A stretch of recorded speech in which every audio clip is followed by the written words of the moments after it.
한국 국회에서 지난해 일부 의원들이 발의한 북한 인권 법안이 해를 넘겨서도 아직 계류 중입니다.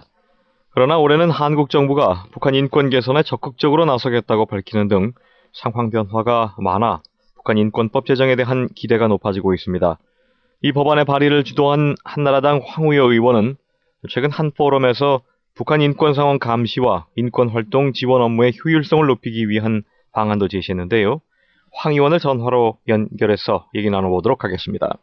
황우여 의원님 안녕하십니까? 안녕하십니까. 예. 자, 먼저 이 북한 인권 법안이 지금 어디까지 와 있는지 여쭙지 않을 수가 없는데요. 지난해 말에 그 한국 통일부 장관이 북한 인권법을 조속히 제정하겠다 이렇게 밝히기도 해서요. 네. 좀 진전될 조짐은 그 이후로 보이는 건가요? 정부가 이제 예전과 다르게요. 이 북한 인권법에 대한 의지가 강하고 또 한나라당도 이것을 어떻게 해서라도 하고 싶은데 아직도 민주당에서 이 부분에 대해서 선뜻하시지 않는 면이 있습니다. 지금 법제사법위원회에 이제 1년째 계류되어 있기 때문에요. 예. 외통위 통과된 후에 외통위도 그때 아주 힘겹게 했거든요. 그렇죠. 이제 아무래도 남북 관계에 이제 냉기류가 들지 않겠냐 하는 것이 이유고 또 실효성도 없다 이런 이유로 민주당이 이제 반대를 하는데 국민운동본부가 형성이 됐어요. 그래서 야당으로서도 국민운동본부에 국민들의 목소리에 아마 귀를 기울이시지 않을까 이런 기대를 해보면서 생각 중에 있습니다. 예. 국민운동본부라는 게 이게 그 북한 인권 단체들이 북한 인권법 네. 통과를 위해서 만든 그 조직을 말씀하시는 거죠? 네, 모든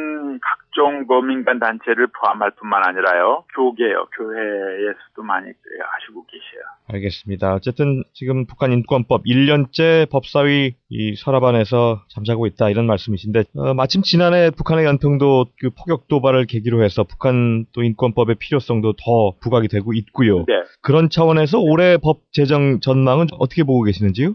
올해 정기국회까지 이것이 해결되지 않으면 내년에는 선거가 있기 때문에 불가능하거든요. 예. 이제 18대 국회 내에 하려면은 정기국회는 물론이고 제 생각에는 2월 국회, 4월 국회에서 끝을 내야 된다 그런 생각인데요.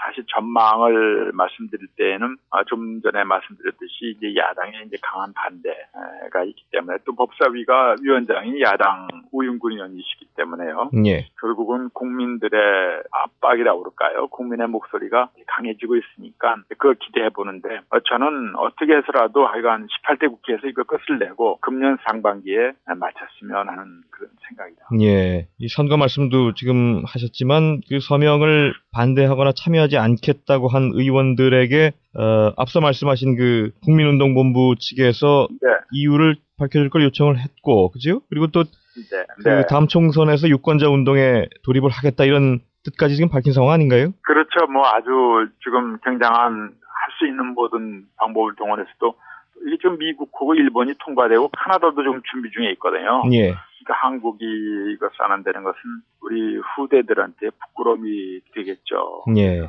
황 의원께서는 북한 인권법안에 북한 인권재단 설립을 포함을 시키셨는데요. 구체적으로 어떤 역할을 하는 것입니까? 거기에는 이제 북한 인권에 대한 인권위원회에 관할 문제 가지고 저는 지난 정권에서 많은 논의가 있었잖아요. 예. 그래서 그런 것을 피하기 위해서 북한 인권 재단을 넣었는데 거기에는 이제 인도적 지원, 직접 교류, 그리고 북한 인권에 대한 실상 파악과 마지막 중요한 것은 북한 인권 기록 보존소 설치 이런 중요한 임무를 북한 인권 재단을 설립해서 하자. 예. 그래서 북한 인권에 대해서는 인권위원회의 태도 여하에 불구하고 이렇게 분명히 하자 이렇게 돼 있습니다. 예. 국가인권위원회라는 것이 따로 있기 때문에 이게 또 네. 또 인권 본연의 임무를 맡고 있는 기구이니만큼 북한 인권재단의 역할과 중복되는 측면이 있다. 또 이런 부분을 지적하시는 걸로 알거든요. 따라서 어떤 조정이 이루어져야 한다고 보시는 건가요? 네, 아주 중요한 지금 말씀을 주셨는데요. 인권위원회가 북한 인권에 대해서 요새 적극적으로 나서지 않습니까? 그렇죠. 북한 인권재단은 통일부에 수속이 되어 있는데 통일부의 감독을 받는 인권재단이 통일의 정책, 그건 인권 문제와 어떻게 보면 상충되는 면이 있거든요. 예. 만약에 인권재단 하에 있는 여러 가지 기록 보존소라든지 여러 가지 정책을 다룰 때에 통일부의 영향하에 있으면은 그것이 이제 문제가 되겠죠. 그런 문제를 내재하고 있기 때문에 인권위원회가 지금 현재 정권에 들어와서는 인권위가 북한 인권을 적극적으로 광범위하게 다루고 있는데 그렇다면은 양자의 업무에 충돌이나 접촉되는 부분이 있으니까 서로의 의미를 살려서 인권재단은 인권위원회는 주로 민간단체 지원 업무를 중심으로 해서 일을 하고 인권위의 고유 업무와 어느 정도 조화시킬 필요가 있다. 그래서 인권위원회가 북한 인권을 당연시하면서 다루고 올 때에는 인권위원회는 인권재단과 북한인권재단과의 서로의 업무의 조화가 필요하다. 그런 말씀입니다. 예, 조금 이게 다른 그 문제일 수도 있겠는데요. 이 인권위의 역할을 물론 강조를 하셨습니다만 그 예산 문제가 논의가 있지 않았습니까? 지난해 3분의 1 이상 삭감된 것으로 나타났거든요. 이게 네네. 이 부분에 대해서는 어떻게 파악을 하고 계시죠?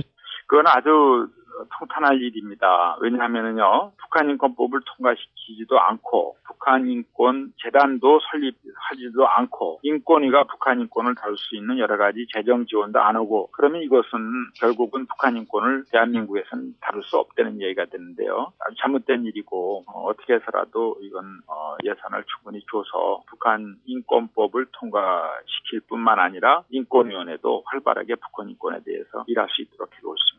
예, 그 부분에 대한 논란이 지금 남아있는 것 같고요. 북한 인권 문제 개선의 근본적인 문제입니다만 과연 북한 인권법이 실질적인 효과가 있겠는가 그런 지적도 뭐 없진 않습니다. 야당 일각에서는 특히 이게 북한을 자극해서 남북관계에 악영향만 끼친다 이런 지적은 계속해서 나오고 있는 상황이고요. 인권법 제정이 따라서 실효를 거두기 위해서는 어떤 점이 필요하다고 보시나요? 우선 그 지적의 타당성에 대해서 저는 굉장히 다른 생각을 하고 있습니다. 예. 왜냐하면은 북한의 대한민국에 대한 태도는 인권법이 있느냐 없느냐에 따라 달라지는 것이 아니라 북한 측의 독자적인 방향에 의해서 결정되는 것이죠. 지금도 인권법이 없지만 연평도나 천안함이나 여러 일이 일어나고 있지 않습니까? 예. 또 핵무기도 그대로 하고 있고요. 그게 인권법이 있다고 해서 뭐가 달라지겠어요? 그러니까 인권법은 북한 우리 주민들의 인권 문제에 있어서 얼마나 중요한 영향을 미칠 것인가를 생각하면요. 이것은 무조건 대한민국이라는 것은 왜 생겼느냐? 인간의 기본적인 권리, 국민의 기본적인 권리를 보장하기 위한 국가 아니겠어요? 그렇다면은 우리 동포인 동시에 헌법상으로는 우리가 관심을 가져야 될 뿐만 아니라 그렇지 않다 하더라도 이제는 외국에 대해서도 인권 문제에 대해서는 서로 감시하고 적절한 조치를 할 수 있는 권한이 각 정부에게 있다. 이것이 유엔의 입장 아니겠어요? 예. 인간의 권리인 동시에 정부의 권리이기 때문에 이러한 거에 근거해서 북한 인권법은 반드시 있어야 되고 그 실효성이 되는 것은요. 북한 인권을 거론하고 특히 그것을 조사하고 그 상황을 파악해서 반인권적인 여러 가지 상황이 있을 때에는 그걸 기록을 해서 보존한다는 것 자체는요. 엄청난 효과를 나타내고 동서독에 의해서도 이것이 어떻게 보면은 반인권적 행위를 하는 사람들에게 가장 두려운 일이기 때문에 북한 인권법은 빨리 제정해서 통과하고 실효성을 확보하는 것이 중요하다. 강조하지 않을 수가 없다. 예, 알겠습니다. 황 의원님 오늘 여러 가지 말씀 잘 들었습니다. 네, 새해 복 많이 받으시고요. 새해에는 꼭